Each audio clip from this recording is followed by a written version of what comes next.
성공한 외과의사 김도현은 스스로 자부할 만한 이유가 충분했다. 잘생기고 유능하며 부유했다. 세련되고 자존심 강한 여인이라 해도 그의 2층짜리 고급 주택의 안주인이 되는 걸 영광으로 여길 만했다. 하지만 35살이 되도록 그는 여전히 독신이었고 이에 대해 사람들은 온갖 소문을 퍼뜨렸다.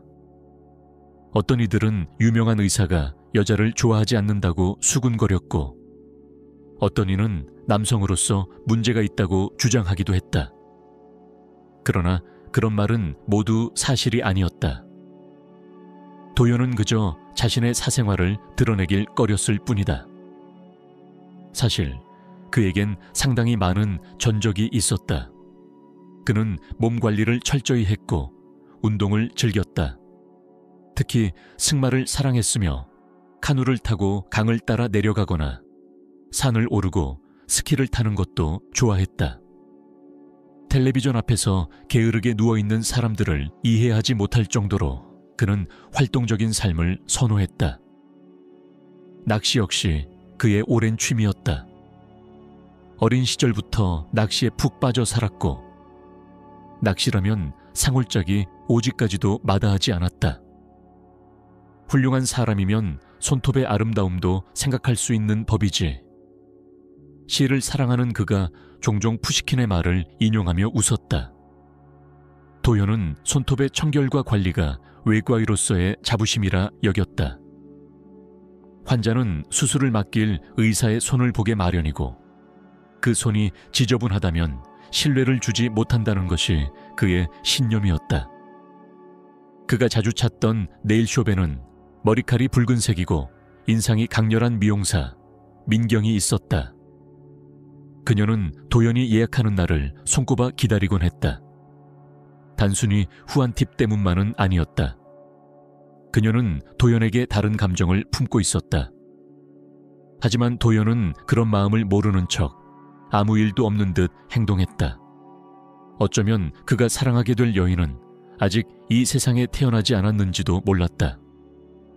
어느 날 도연은 슈퍼마켓에 들르기 위해 짙은 남색 렉서스를 주차하고 매장 쪽으로 걸어가던 중 눈에 띄는 광경을 보게 되었다. 앳된 얼굴의 젊은 여성이 아이와 함께 벤치에 앉아 있었다. 아이는 7살쯤 되어 보였다. 여자는 아직 20살이 조금 넘었을까 싶을 정도로 어려 보였다. 도연은 순간 그녀가 몇 살의 엄마가 되었는지 생각하다가 이내 고개를 저었다. 그런 건 중요하지 않았다. 중요한 건 그들이 심하게 추위에 떨고 있다는 사실이었다. 봄이 시작되었지만 날씨는 여전히 매서웠고 찬바람이 매섭게 불었다. 여자와 아이는 서로 몸을 붙이고 움츠린 채 앉아 있었다. 도연의 마음속에 묘한 연민이 일었다. 그녀는 분명 어떤 문제에 부딪혔고 그걸 스스로 해결하지 못하고 있는 것이 분명했다. 그렇다면 자신이 도와줄 수도 있지 않을까? 무슨 일이 있으신가요? 도연은 따뜻한 눈빛으로 물었다. 혹시 제가 도와드릴 수 있는 게 있을까요? 너무 부담 가지지 마시고요. 하지만 여자는 조용히 한숨을 쉬며 고개를 저을 뿐이었다. 자존심 강한 사람이구나. 도연은 생각했다. 그럼 다른 방식으로 접근해보자. 그는 잠시 생각에 잠겼다가 좋은 생각이 떠올랐다. 그래, 예전부터 가사 도우미를 고용할까 생각했었지. 나는 혼자 살고 워낙 바쁘다 보니 제대로 청소할 시간이 없다. 돈은 충분하고 그녀에게도 도움이 될 수 있어. 제가요, 도연이 조심스럽게 말을 꺼냈다. 한 가지 제안을 드리고 싶은데요. 저는 김도현이라고 합니다. 혹시 성함을 여쭤봐도 될까요? 전 강나영기예요. 이 아이는 민준이에요. 강나영 씨, 혹시 저를 위해 일해보실 생각 있으신가요? 집안일 도와주실 분이 꼭 필요해서요. 혹시 고려해보시겠어요? 나영은 주저하는 듯 했지만 도연은 그 눈빛을 읽었다. 불안함이 감돌았다. 혹시 저를 의심하시는 건가요? 그는 부드럽게 웃으며 말했다. 전 푸른 수염 같은 동화 속 인물이 아닙니다. 지금 정말 도움이 필요하거든요. 대우는 확실히 해드릴게요. 나영은 그를 의심하지는 않았다. 하지만 세상엔 위험한 사람들이 많다. 인신매매를 하거나 아이를 불법적으로 이용하려는 자들도 있다. 그녀는 검소하게 차려입고 있었지만 예쁜 얼굴과 균형 잡힌 몸매를 가지고 있었다. 그런 여성을 노리는 인간들도 있지 않은가. 그리고 이 아이는 아무도 찾지 않을 수도 있는 아이. 하지만 도연의 눈빛은 정직했고 따뜻했다. 나영은 직감적으로 그가 위험한 사람이 아니란 걸 알았다. 푸른 수염은 아니시네요. 그녀는 조심스레 웃었다. 좋아요. 저희 하겠습니다. 그치, 민준아? 아이도 고개를 끄덕였다. 좋아요. 도연이 환하게 웃으며 말했다. 그럼 어서 차에 타세요. 저는 잠깐 장을 좀 보고 올게요. 집엔 지금 먹을 게 없어요. 제가 원래 혼자 사는 남자라서요. 나영과 아이가 차 쪽으로 향하는 사이 도연은 민준이가 약간 절뚝거리는 걸 눈치챘다. 그의 시선을 알아챈 나영이 말했다. 자전거 타다가 넘어졌어요. 그래서 좀 다쳤어요. 수술을 해야 하는데 아직 돈이 없어요. 아버지는요? 도연이 물었다. 그리고는 곧 말실수였다는 걸 깨달았다. 아, 죄송해요. 괜한 걸 여쭈어봤네요. 아이 아버지는 없어요.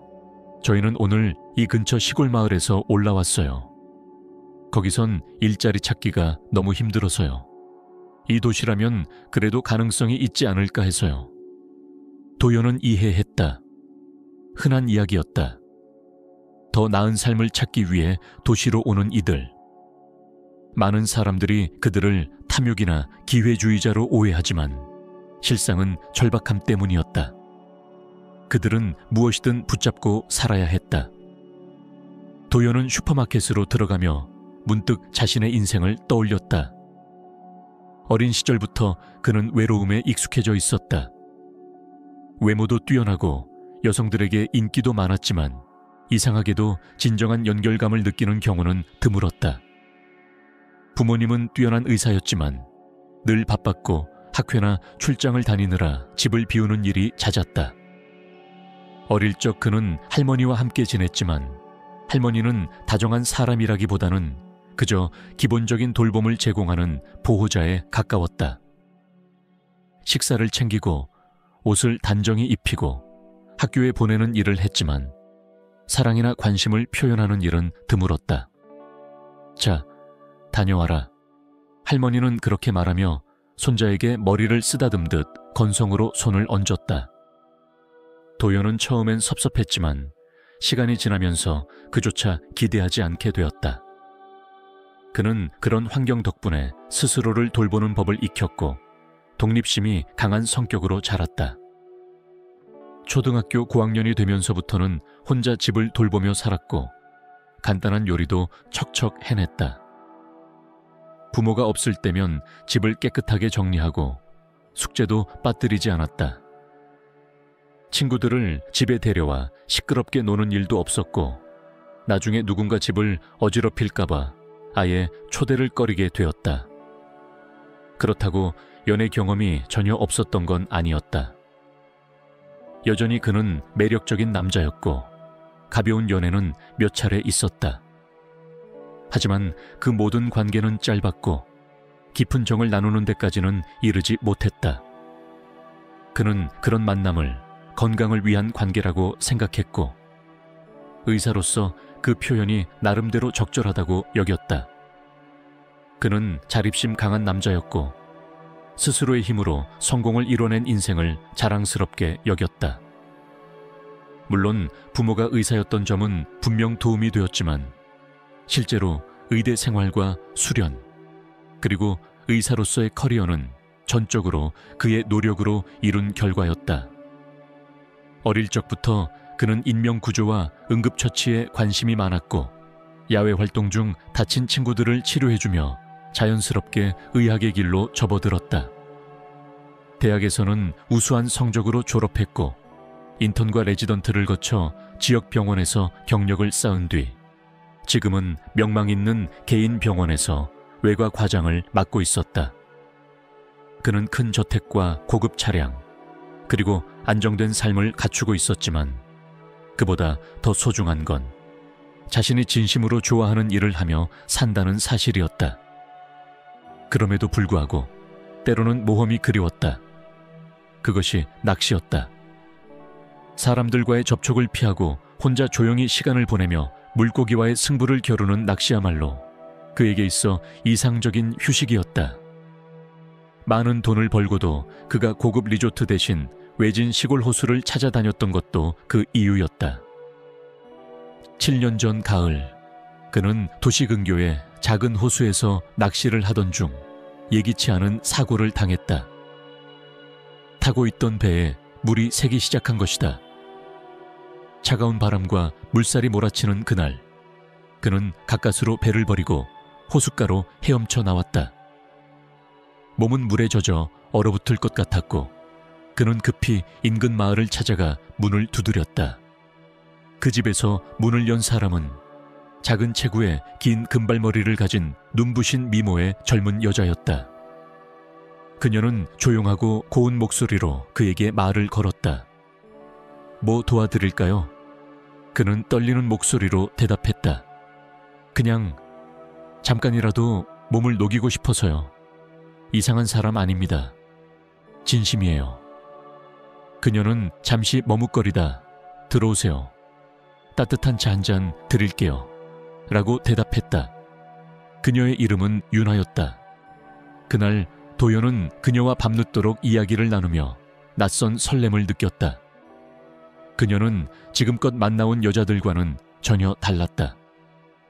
조심스럽고 진솔하며 겉모습보다 마음이 더 아름다웠다. 그들은 결국 함께 밤을 보냈고 그 순간 도연은 진심으로 그녀에게 빠졌다고 믿었다. 하지만 그 만남은 오래가지 못했다. 몇 차례 연락을 주고받다가 어느 순간 그가 연락을 끊어버렸다. 그때 그는 바쁘기도 했고 감정이 시들해졌다고 느꼈다.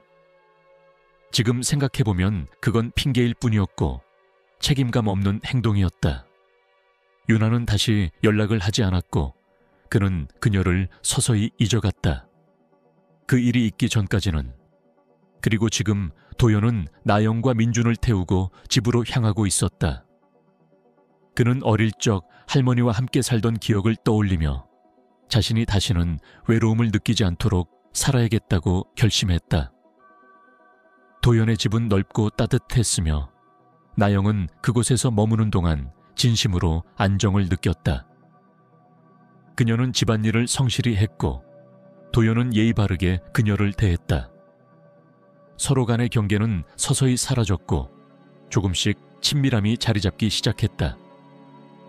민주는 편안한 생활에 금세 익숙해졌고 도연도 아이에게 다양한 장난감과 간식을 사주며 애정을 표현했다. 그러나 나영은 여전히 조심스러웠다. 그녀는 자신의 과거, 특히 민준의 출생과 관련된 이야기를 도연에게 말하지 않았다. 단지 자전거 사고로 아이가 다쳤다고만 했을 뿐이다. 도연은 그녀가 무언가를 숨기고 있다는 것을 느꼈지만 억지로 캐묻지 않았다. 그 역시 과거의 상처를 떠올리고 싶지 않았기 때문이었다. 한 달이 흘렀다. 어느 날 오랜만에 고등학교 동창에게 연락이 왔다. 동문 모임이 열린다는 것이었다. 도연은 무심코 자신도 아내가 있다고 말했다. 전화를 끊고서야 그는 실수했음을 깨달았다. 하지만 이미 말한 이상 어쩔 수 없었다. 그는 머릿속으로 자신의 주변 여인들을 떠올려 보았다. 아름답고 세련된 이들이 있었지만 그 어떤 이도 자신을 연기로서 동행하게 할 수는 없을 것 같았다. 그들은 모두 진심으로 관계를 원했고 만약 자신이 그런 제안을 한다면 오해를 불러일으킬 수밖에 없었다. 그때 문득 그는 나영을 떠올렸다. 겸손하고 조용하며 이미 한 집에서 살고 있는 여성. 그녀야말로 가장 이상적인 선택이었다. 도연은 집에 돌아오자마자 나영에게 조심스럽게 말을 꺼냈다. 그의 진지한 표정에 나영은 불안한 기색을 감추지 못했고 혹시 자신을 내쫓으려는 건 아닌지 불길한 예감이 들었다. 그녀는 도연의 말에 불쑥 끼어들며 물었다. 혹시 무슨 문제라도 있나요? 도연은 고개를 저으며 미소를 지었다. 아니요, 전혀요. 오히려 나영 씨에게 하나 제안을 드리고 싶어서요. 제가 곧 고등학교 동창회에 참석해야 하는데 대부분이 배우자와 함께 온다고 하더군요. 근데 저는 그게 없잖아요. 그래서 나영 씨가 제 아내인 척 하루만 해주실 수 있을까요?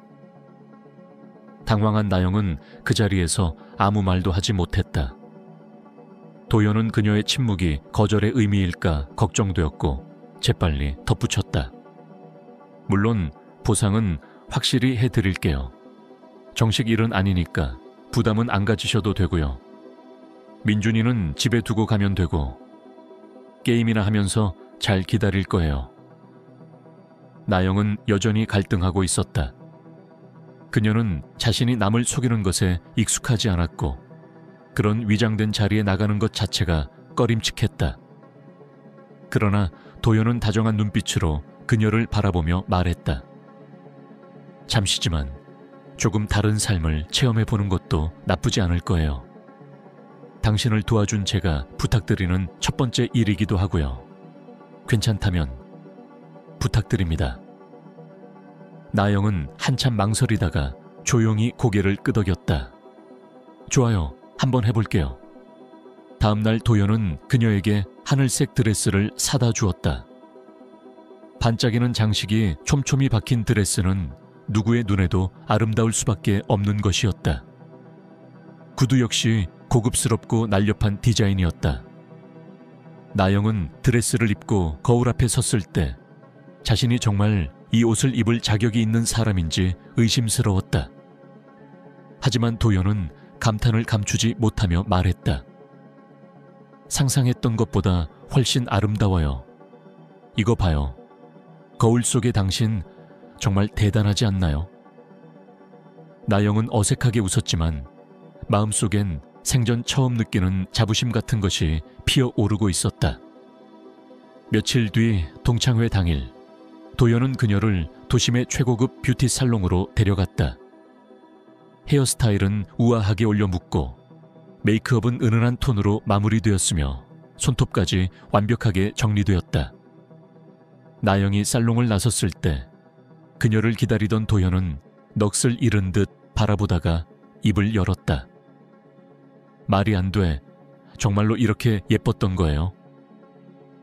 그는 그녀의 손을 잡고 정중하게 차문을 열어주며 다시 한번 그녀를 바라보았다.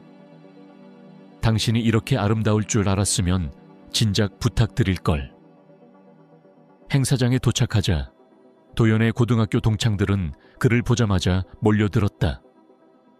그들이 바라보는 나영의 시선은 존경과 질투가 뒤섞인 감정으로 가득했다. 특히 동창들의 아내들은 노골적으로 그녀를 훑어보며 눈빛을 주고받았다.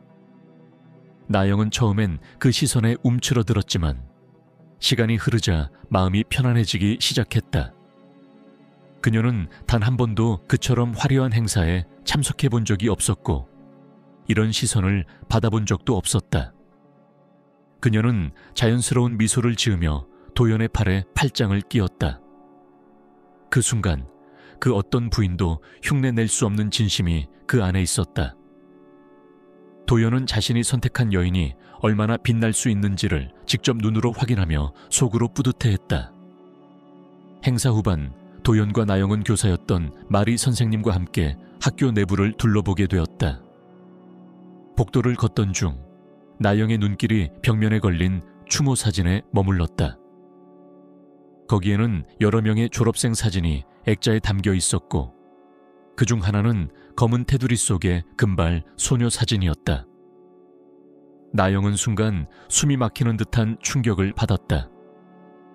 저 사진, 그녀는 떨리는 목소리로 도연에게 말했다. 저 사람, 제 언니예요. 강유나 마리 선생님은 조용히 고개를 끄덕이며 설명했다. 아, 유나. 안타깝게도 아이를 낳다 세상을 떠났죠. 벌써 몇 년이 지났네요. 나영은 말없이 눈물을 흘렸다. 그녀는 복도 구석 의자에 앉아 눈을 감고 언니를 떠올렸다.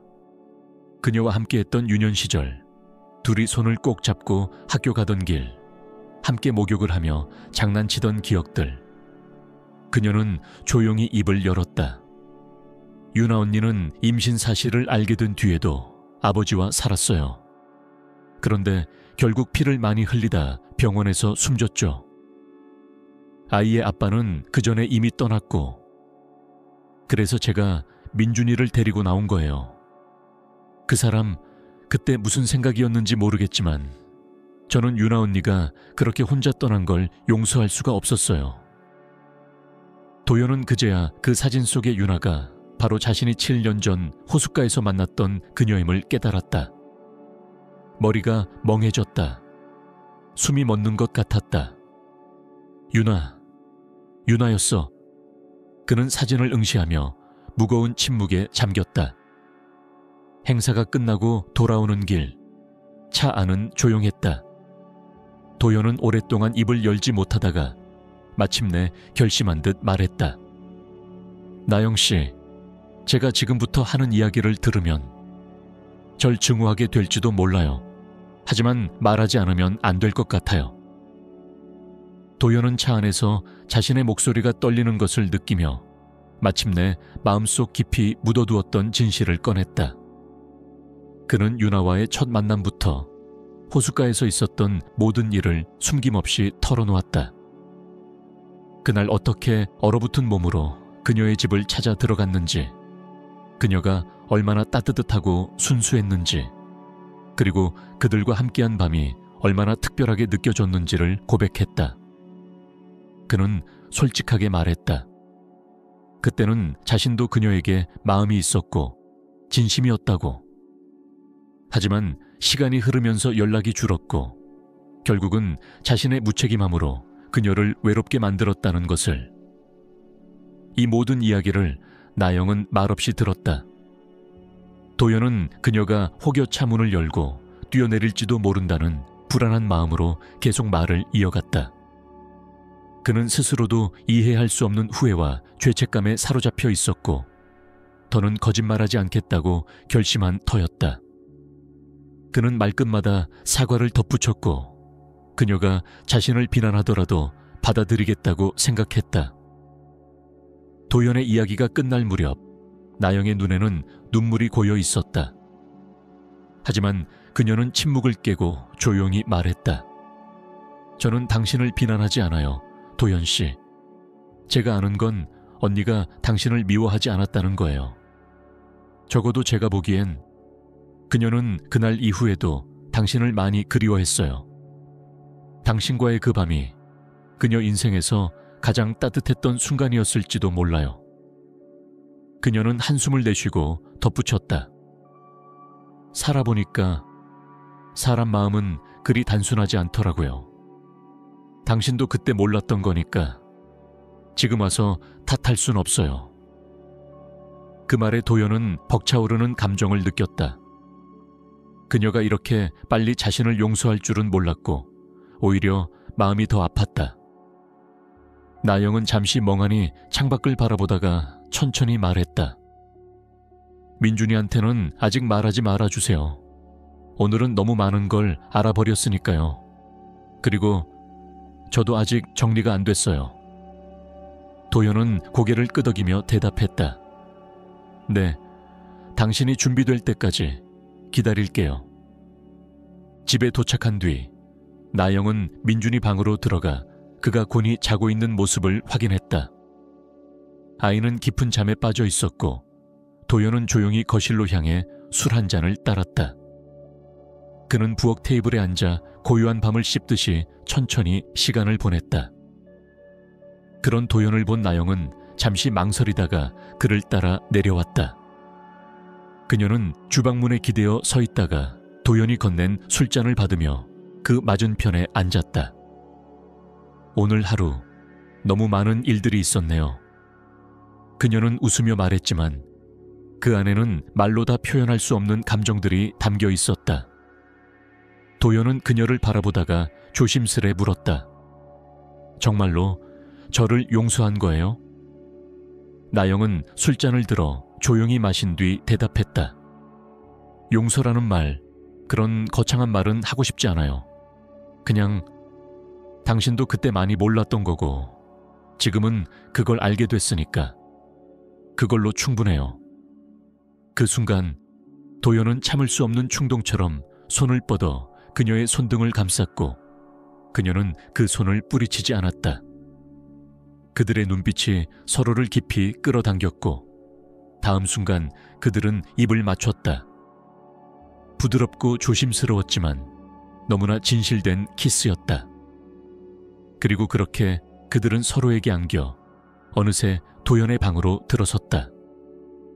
어둠 속에서 이루어진 사랑은 처음 그날 유나와 함께했던 밤을 떠오르게 했지만 이번엔 달랐다. 이것은 죄책감이나 순간의 충동이 아닌 서로를 안고 위로하는 진심의 밤이었다. 그 다음 날 아침 나영은 조용히 눈을 떴고 옆에 누운 도연을 바라보며 혼란스러운 감정을 느꼈다. 그녀는 자신이 어젯밤 너무 감정에 휩쓸렸다고 자책했다. 도대체 내가 무슨 짓을 한 거지? 그는 나를 어떻게 생각할까? 혹시 내가 쉬운 여자라고 생각하지 않을까? 그녀는 조용히 일어나 짐을 챙기기 시작했다. 그 순간 방으로 들어선 도연이 그녀를 보고 놀라며 물었다. 무슨 일이에요? 어디 가는 거예요? 나영은 짧게 대답했다. 여길 나가야 할 것 같아서요. 더는 여기에 머물 수 없을 것 같아요. 도연은 깊은 숨을 들이켠 뒤 진지한 목소리로 말했다. 그럴 필요 없어요. 나영 씨, 어젯밤에 무슨 일이 있었든 그건 실수가 아니에요. 적어도 저는 그렇게 생각하지 않아요.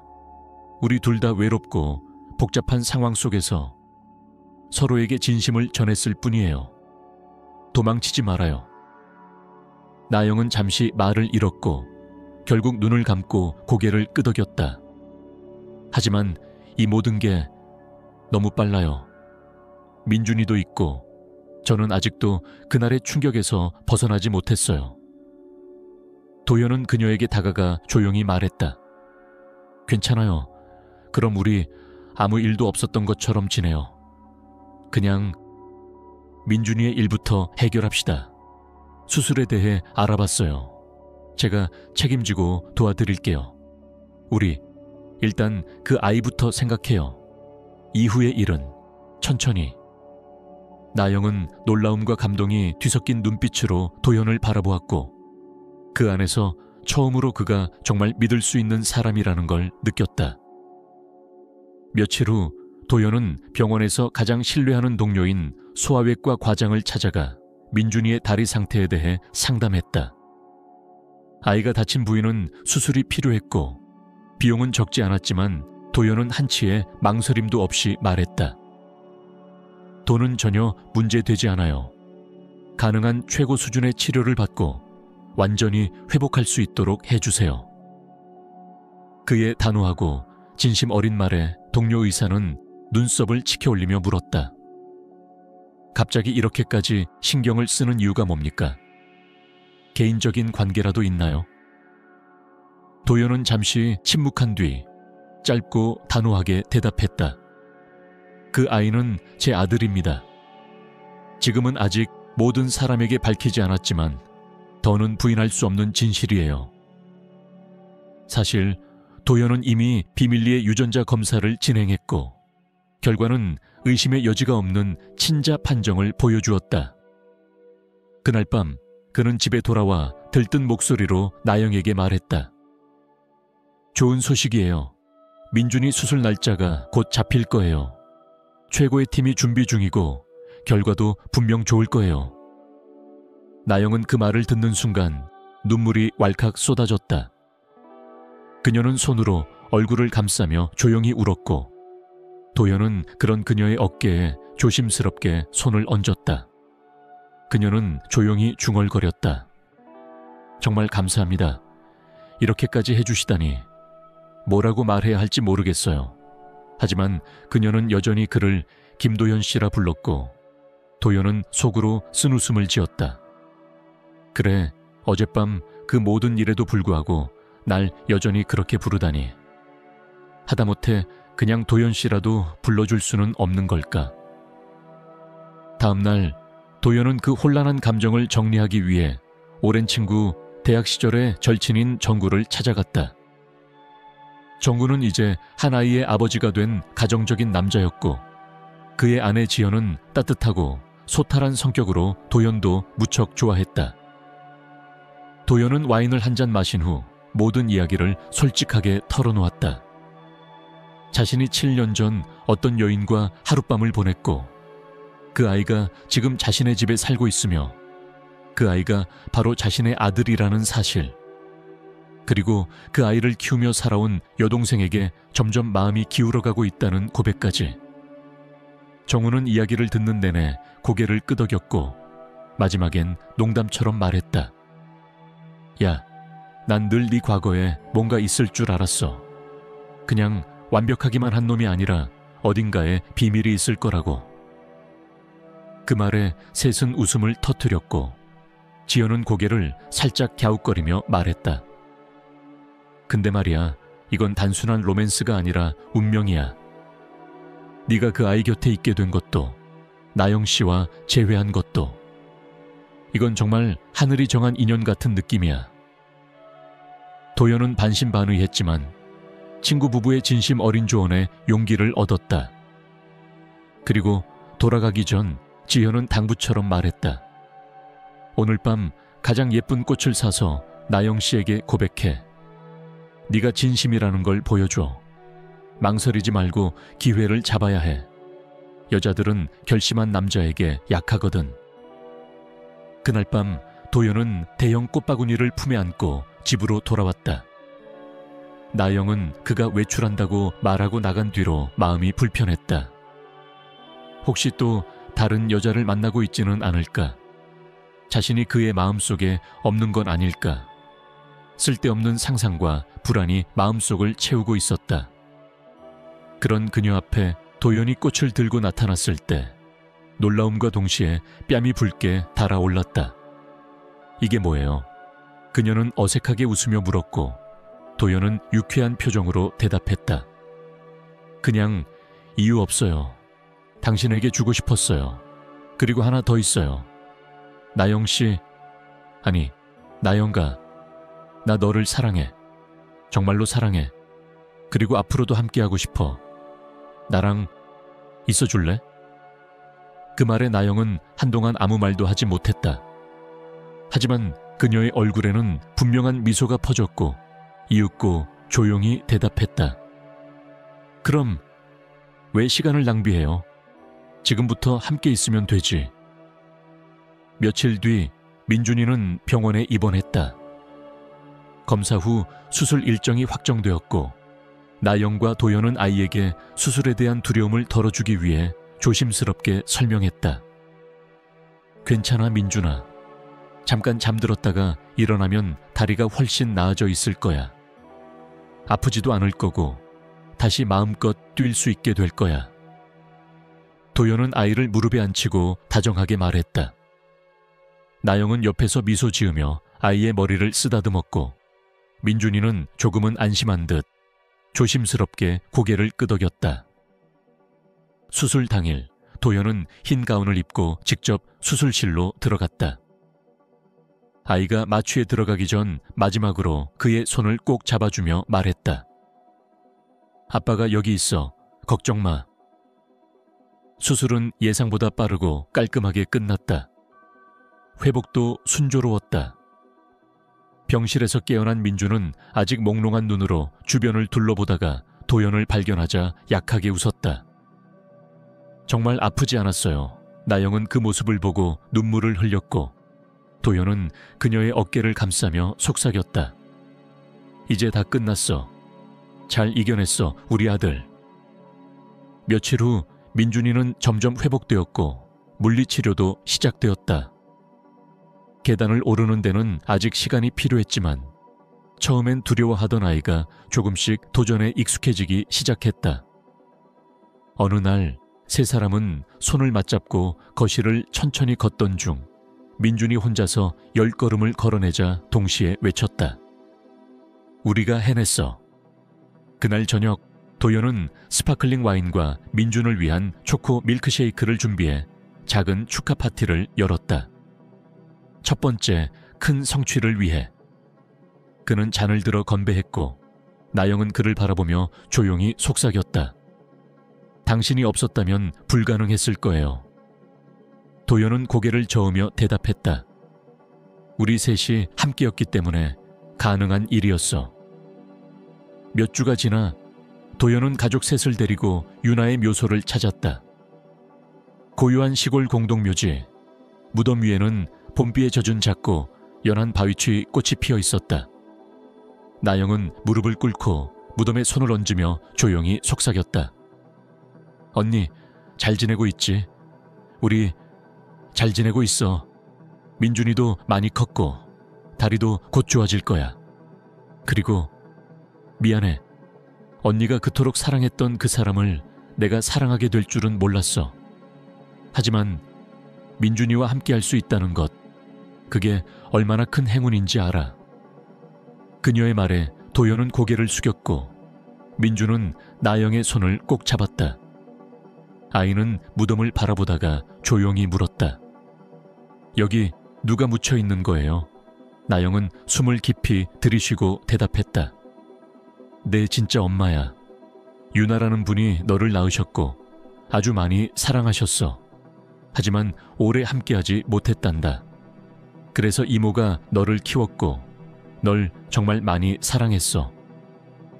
민주는 조용히 묻지도 따지지도 않고 고개를 끄덕였다. 그럼 이모가 날 키워줘서 다행이야. 이모가 엄마니까. 그 짧은 한마디에 나영은 울컥했고 도연은 아이의 등을 감싸며 말했다. 너는 정말 멋진 아들이야. 며칠 뒤 도연은 나영과 민준을 자신의 부모님에게 정식으로 소개했다.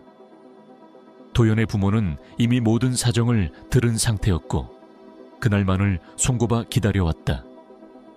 나영은 정중하게 인사했지만 내심 불안한 감정은 숨길 수 없었다. 그녀는 그저 아이 하나 데리고 살던 시골 여인이었고 화려한 경력을 지닌 도연의 부모가 자신을 어떻게 볼지 두려웠다. 하지만 그런 걱정은 기우였다.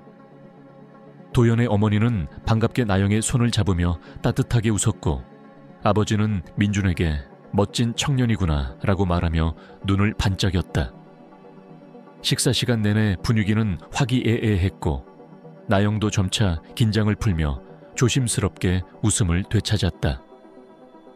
식사 후 도연은 조용히 일어나더니 준비해온 반지를 꺼내 나영 앞에 무릎을 꿇고 말했다. 나영아, 나랑 결혼해 줄래? 나 너랑 평생을 함께하고 싶어. 그리고 너랑 민준이, 우리 셋이서 진짜 가족이 되고 싶어. 나영은 입을 다물지 못하고 눈물이 고여왔다. 그녀는 떨리는 손으로 입을 가린 채 조용히 말했다. 응, 나도 함께하고 싶어. 평생. 결혼식은 작고 따뜻한 분위기 속에서 열렸다. 하얀 드레스를 입은 나영은 눈부실 만큼 아름다웠고 도연은 말끔한 턱시도를 입고 그녀를 바라보며 감정을 억누르지 못했다. 사회자의 목소리가 예식장을 가득 채웠다. 김도현님, 당신은 이 사람을 아내로 맞이하시겠습니까? 예. 강나영님, 당신은 이 사람을 남편으로 맞이하시겠습니까? 예. 반지 교환이 끝나자 두 사람은 첫 부부의 입맞춤을 나누었고 예식장은 따뜻한 박수와 축복의 말들로 가득 찼다. 도연의 어머니는 흐르는 눈물을 훔치며 신부를 꼭 껴안았고 아버지는 아들의 어깨를 두드리며 웃음을 지었다. 이런 멋진 며느리를 얻다니. 너 정말 잘했다, 도연아. 그리고 한쪽에서는 친구 정우 부부가 환한 얼굴로 축하를 건넸다. 이제야 너다운 여자를 만난 것 같아. 너무 축하해. 민준이는 리무진 안에서 혼잣말하듯 중얼거렸다. 나는 나중에 아린이랑 결혼할 거야. 나영이 웃음을 터뜨리며 말했다. 아린이는 알고 있어? 아직은 아니야. 하지만 곧 정식으로 고백할 거야. 그 대답에 도연도 미소를 지으며 말했다. 그럼 경쟁자들 많을 텐데 서두르는 게 좋겠네, 우리 아들. 결혼 후 신혼여행지는 파리로 정해졌다. 비행기 탑승이 처음이었던 나영은 이륙 전부터 긴장한 기색을 감추지 못했지만 도연이 그녀의 손을 꼭 잡아주며 속삭였다. 이제부터 어디든 나랑 함께니까 두려워할 거 없어. 파리에 도착한 그들은 손을 맞잡고 도시를 거닐었다. 에펠탑 아래서 사진을 찍고 세느강을 따라 걷다가 노천 카페에 앉아 커피를 마셨다. 나영은 매장마다 들러 예쁜 원피스와 가방을 고르며 들뜬 듯 웃었고 도연은 그런 그녀를 흐뭇하게 바라보았다. 둘은 가족을 위한 선물도 잊지 않았다. 도연의 부모님을 위한 고급 의류와 스카프, 민준이를 위한 장난감과 책, 정우와 지현 부부에게도 실용적인 기념품을 고르고 나니 어느새 쇼핑백이 팔 가득 차 있었다. 이렇게 많이 사도 돼요? 나영이 걱정하듯 묻자 도연은 웃으며 대답했다. 여기선 오히려 훨씬 싸. 우리가 사는 도시보다 훨씬. 그러던 어느 날 나영은 몸에 이상을 느끼기 시작했다. 피곤함이 몰려오고 식욕이 없어지고 메스꺼움도 잦아졌다.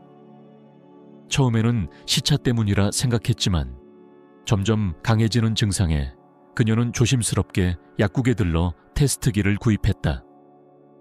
호텔 욕실에서 혼자 확인한 결과는 2줄. 그녀는 순간 숨이 멎는 듯한 충격과 기쁨에 휩싸였다. 처음엔 서프라이즈로 남편에게 알릴까도 생각했지만 더는 참을 수 없어 바로 전화를 걸었다. 도현 씨, 아니 여보, 나 우리 아기를 가졌어. 몇 초간의 침묵 후 전화기 너머로 도연의 숨죽인 감탄이 들렸다. 정말이야? 진짜 우리 아이? 응, 진짜야. 그 짧은 대화로 모든 감정이 전해졌고 그날 밤 두 사람은 다시 한번 서로를 꼭 껴안으며 새로운 미래를 꿈꾸었다. 몇 주 후 9월 1일이 다가왔고 세 사람은 함께 민준이의 초등학교 입학식에 참석했다.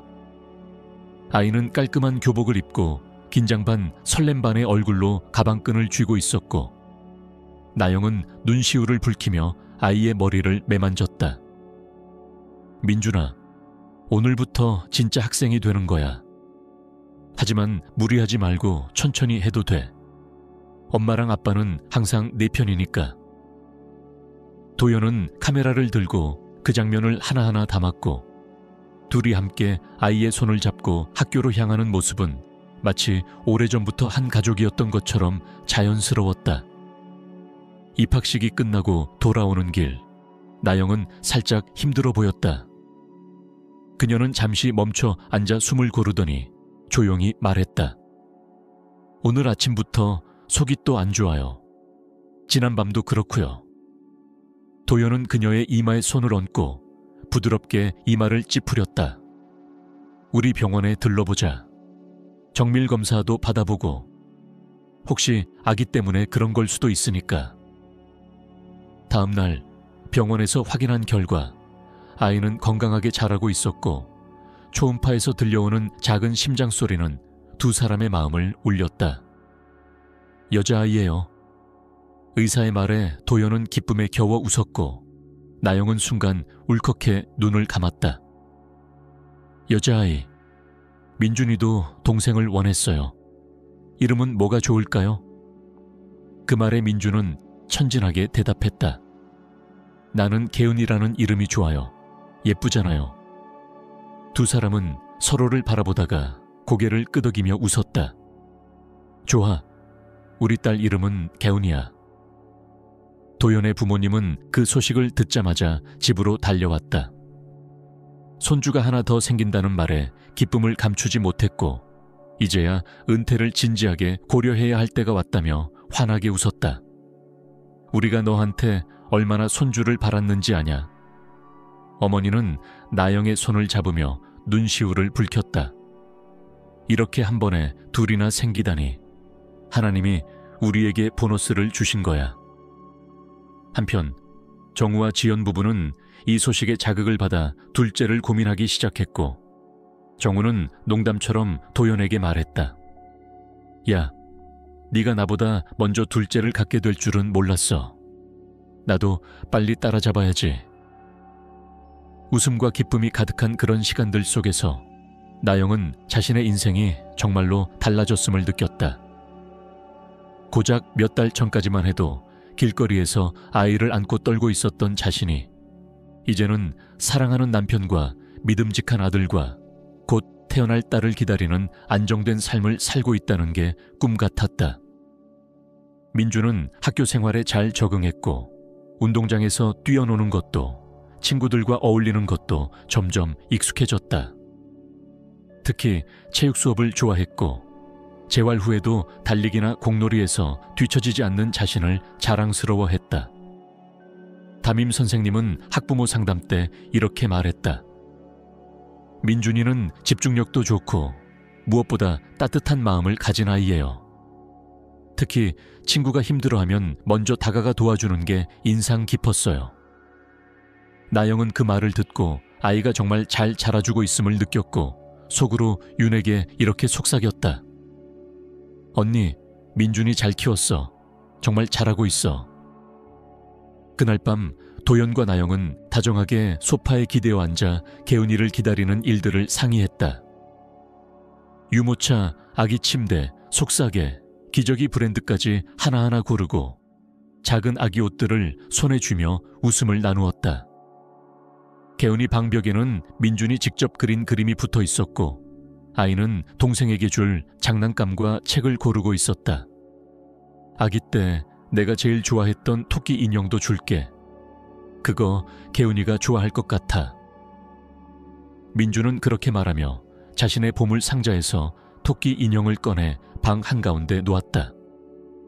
도연은 그 모습을 바라보며 나영의 손을 살포시 잡고 속삭였다. 이렇게 아름다운 가족을 만나게 될 줄은 정말 몰랐어. 고맙고 또 고마워. 나영가, 너는 내 인생 최고의 선물이야. 시간은 빠르게 흘렀고 어느덧 출산일이 가까워졌다. 나영은 불안과 기대가 교차하는 시간을 보내고 있었지만 도연은 그런 그녀 곁을 한시도 떠나지 않고 지켰다. 병원에 도착한 날, 그녀는 남편의 손을 힘껏 잡고 숨을 고르며 속삭였다. 잘할 수 있을까? 도연은 그녀의 입에 키스하며 조용히 말했다. 지금까지 너무 잘해왔잖아. 이제 마지막이야.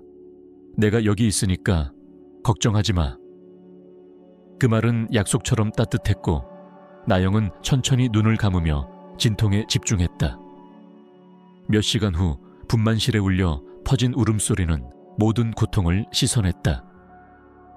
간호사가 작고 붉은 아기를 안겨주었고 나영은 떨리는 손으로 딸을 품에 안았다. 가은아, 엄마야. 눈물로 범벅된 얼굴로 그녀는 속삭였고 도연은 그 옆에서 울컥한 채 두 사람을 껴안았다. 정말 예쁘다. 우리 딸 고생했어, 나영가. 너무 자랑스러워.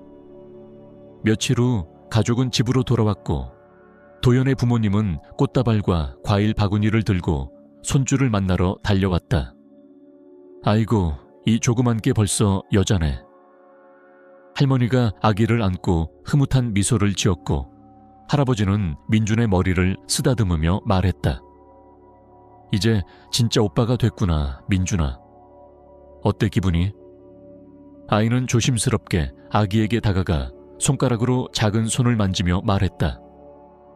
엄청 작고 귀여워요. 제가 잘 돌볼게요. 그 말에 모두가 웃었고 집안은 축복과 환희로 가득했다.